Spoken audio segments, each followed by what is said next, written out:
नैमिषारण्य के पावन तीर्थ में गंगा मैया के पावन किनारे पर कथा सुना रहे हैं।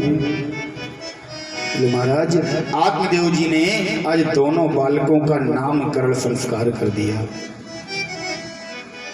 दोनों बालक एक ही घर में, एक ही पिता के संरक्षण में, एक ही माता के प्रेम में दोनों बालक पल रहे हैं, लेकिन दोनों में अंतर,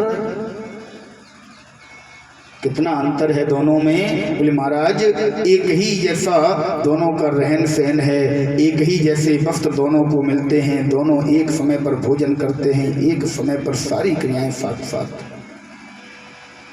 लेकिन अंतर कितना है। गोकर्ण पंडितो ज्ञानी धुंधकारी महाखला, गोकर्ण पंडितो ज्ञानी धुंधकारी महाखला, दुराचारी पापात्मा पापकृत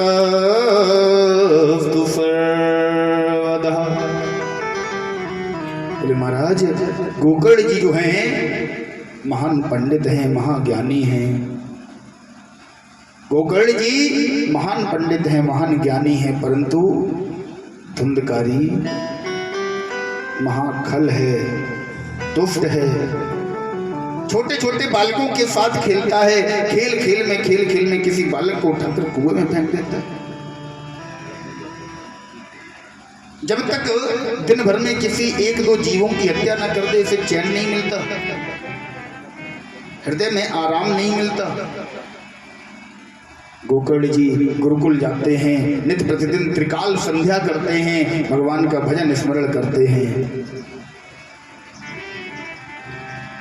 ये धुंधकारी थोड़ा सा और बड़ा हुआ, डकैती करने लगा, चोरी करने लगा, वैश्यावृत्ति करने लगा,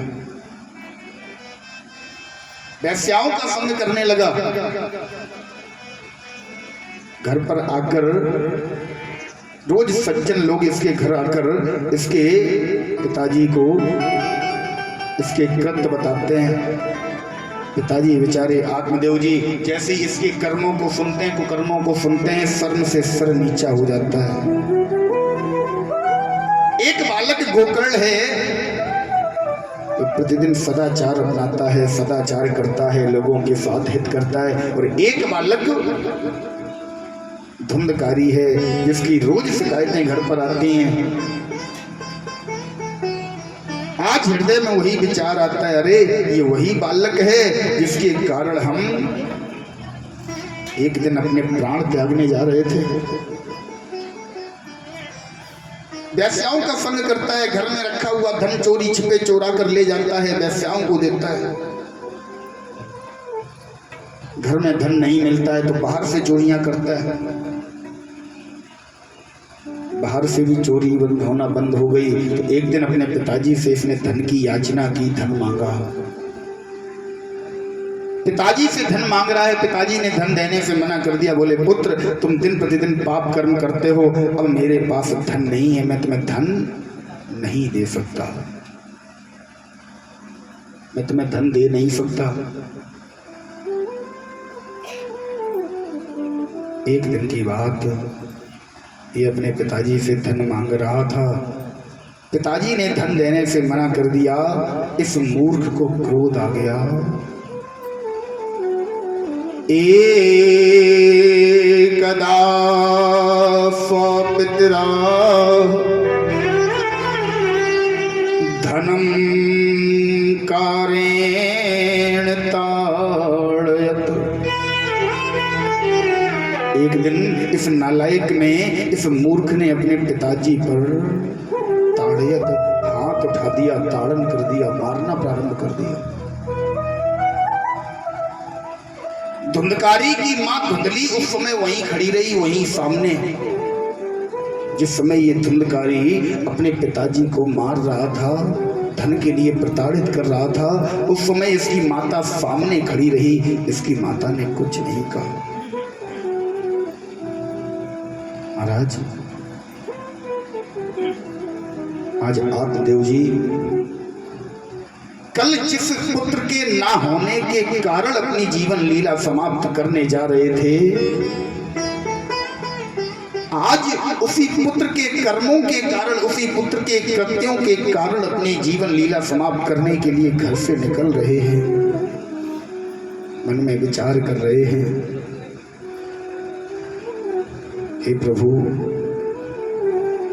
जिस पुत्र के कारण मैंने जाने कितने मंदिरों में जाकर मत्था टेका, कितने यज्ञ करवाए, कितने अनुष्ठान किए, आज उसी पुत्र के कर्मों से मुझे ये फल मिला।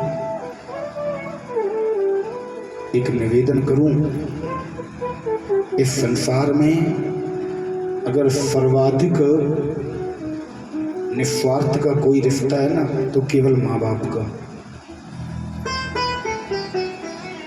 कितने भी मंदिरों में जाना, कितने भी मस्जिदों में जाना, कितने भी गुरुद्वारों में जाना, कितने भी भंडारे करवाना, कथाएं करवाना, कुछ भी करवा लेना, तो अगर तुम्हारे माँ बाप तुमसे प्रसन्न नहीं है, यदि माँ बाप घर में दुखी बैठे हैं, सब कुछ व्यर्थ है। हम मंदिरों में जाकर भगवान की पूजा कर रहे हैं, सुबह 4 बजे उठकर ठंडा ठंडा पानी ले जाकर भोले बाबा पर चढ़ाने, सर्दी में भोले बाबा भी ठंड से कांप रहे। क्या समझ रहे भोले बाबा आपकी पूजा स्वीकार कर लेंगे? कभी नहीं करेंगे।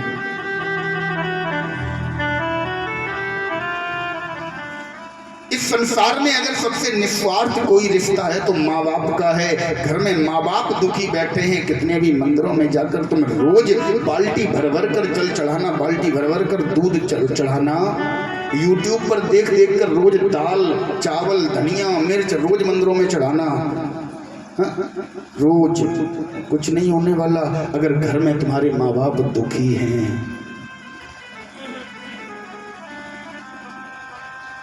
महाराज, मंदिर में जाओगे भगवान की पूजा करने के लिए, वो सामने बैठा भगवान हो सकता है तुम्हारे भाव से प्रसन्न ना हो, तुम्हारी पूजा को स्वीकार ना करे,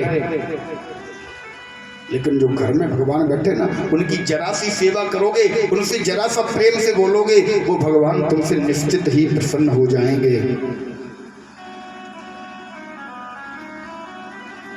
वो भगवान तुमसे निश्चित ही प्रसन्न होंगे। और एक बार अगर घर के भगवान प्रसन्न हो गए ना, तो दुनिया के किसी भी भगवान को मनाने की जरूरत नहीं है।